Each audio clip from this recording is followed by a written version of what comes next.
Praise the lord. ఈరోజు దేవుని ఆహారం మత్తయి సువార్త 10వ అధ్యాయం 35 నుండి 39 వచనాలు. ముఖ్య గమనిక: దేవుని వాక్యం మనకు ఆహారమై ఉన్నది కావున నాతో పాటు మీరు కూడా కలిసి చదవాలి అన్నది మా చిన్న మనవి. మనుష్యునికిని వాని తండ్రికిని, కుమార్తెకును ఆమె తల్లికిని, కోడలుకును ఆమె అత్తకును విరోధం పెట్టవచ్చితిని. ఒక మనుష్యుని ఇంటి వారే అతనికి శత్రువులగుదురు. తండ్రినైనను తల్లినైనను నాకంటే ఎక్కువగా ప్రేమించువాడు నాకు పాత్రుడు కాడు. కుమారునికైనను కుమార్తెకైనను నాకంటే ఎక్కువగా ప్రేమించువాడు నాకు పాత్రుడు కాడు.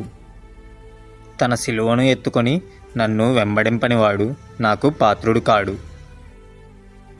తన ప్రాణము దక్కించుకొనువాడు దానిని పోగొట్టుకొనును, గాని నా నిమిత్తము తన ప్రాణము పోగొట్టుకొనువాడు దాన్ని దక్కించుకొనును. ఆమేన్. ఈ చిన్ని వాక్యాన్ని ప్రభు దీవించునుగాక. వాక్యం నచ్చినట్లయితే కామెంట్ చేయండి. రేపటి దేవుని వాక్యం కోసం ఛానల్ని ఫాలో చేయండి. Have a great day.